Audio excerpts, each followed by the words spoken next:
लंबे समय से ऐसे कयास लगाए जा रहे थे कि वर्ष 2021 में होने वाली नीट की एग्जाम में हमें एक व्यापक बदलाव देखने को मिलेगा। जो अब तक नीट की exam pen and paper based mode में ऑफलाइन मोड में होती थी, उसे ऑनलाइन मोड में कंप्यूटर बेस्ड मोड में करवाया जाएगा। और अगर ये ऑनलाइन होगी एग्जाम, तो जैसे जेईई एस्पिरेंट्स को मल्टीपल अटेम्प्ट्स मिलते हैं, नीट एस्पिरेंट्स को भी अब मल्टीपल अटेम्प्ट्स मिलेंगे ताकि वो अपने स्कोर को इम्प्रूव कर सकें। नीट की एग्जाम को लेकर अगर आपके मन में कोई सवाल हो तो आप टेलीग्राम, फेसबुक या इंस्टाग्राम पर हमें डायरेक्टली संपर्क कर सकते हो। लिंक वीडियो के डिस्क्रिप्शन और आपके स्क्रीन दोनों ही जगह मौजूद है। टाइम्स ऑफ इंडिया के हवाले से खबर आ रही है कि वर्ष 2021 में भी नीट की एग्जाम पहले की ही तरह pen and paper based mode यानी कि ऑफलाइन मोड में होगी। और चूंकि एग्जाम ऑफलाइन मोड में होगी तो आपको जेईई मेन की तरह मल्टीपल अपॉर्चुनिटीज नहीं मिलेंगे अपने स्कोर में इम्प्रूवमेंट करने के लिए।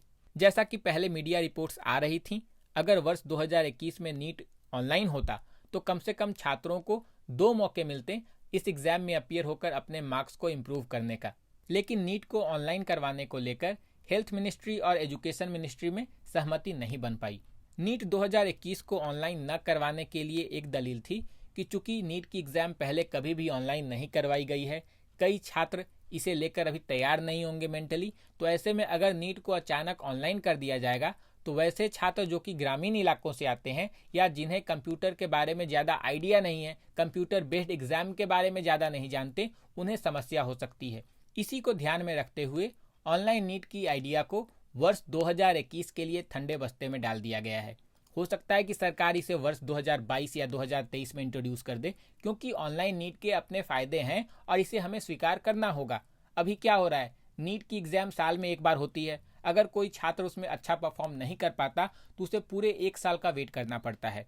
लेकिन अगर आप जेईई मेन की बात करो, जिसे नेशनल टेस्टिंग एजेंसी ही करवाती है, वहां पर इस वर्ष से छात्र 3 या 4 अटेम्प्ट दे सकते हैं और अपने स्कोर को इम्प्रूव कर सकते हैं।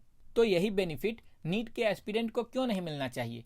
आप साल में एक एग्जाम से किसी की मेंटल एबिलिटी को नहीं जांच सकते और फिर उसी के बदौलत आप उसे 365 दिन तक घर पर बैठा दोगे, ये किसी भी तरीके से न्यायोचित नहीं है।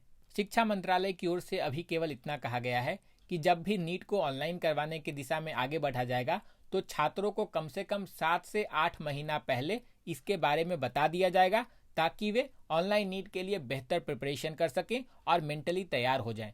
हम सभी जानते हैं कि नीट का होराइजन आज जेईई मेन के कंपैरिजन में काफ़ी बड़ा हो चुका है।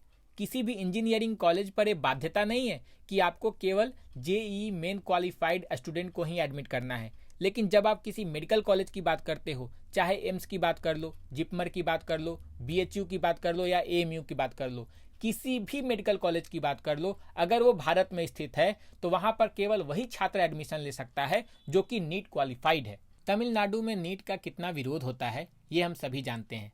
अगर ऐसे में फैसला कर लिया जाता कि वर्ष 2021 में नीट को ऑनलाइन करवाया जाएगा, और हम सभी जानते हैं कि इसके बारे में पहले से किसी को कोई आइडिया नहीं था, तो हो सकता है कि उस राज्य में नीट के खिलाफ एक और विरोध का स्वर उठ जाता।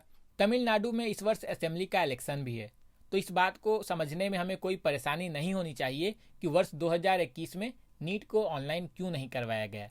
मैं समझ सकता हूं कि जो छात्र ऑनलाइन नीट के पक्षधर हैं उन्हें इस बात को सुनकर निराशा हुई होगी, लेकिन इतना आप जान लो कि ऑनलाइन नीट अब ज़्यादा दूर नहीं है। 2022 या 2023 ऑनलाइन नीट जल्द शुरू हो जाएगा, क्योंकि ऑनलाइन नीट के अपने फ़ायदे हैं। अगर नीट ऑनलाइन होगी तो ट्रांसपेरेंसी आएगा, रिजल्ट जल्दी आएगा, और सबसे इम्पॉर्टेंट बात कि नीट को 1 साल में 3 या 4 बार करवाया जा सकेगा, जिसके कारण छात्रों को मल्टीपल अटेम्प्ट्स मिलेंगे अपने स्कोर को इम्प्रूव करने के लिए। सब्सक्राइब कीजिए एग्जाम्स हब के यूट्यूब चैनल को, क्योंकि यहाँ होती है केवल ज्ञान की बातें, आपकी एग्जाम की बातें सटीकता के साथ।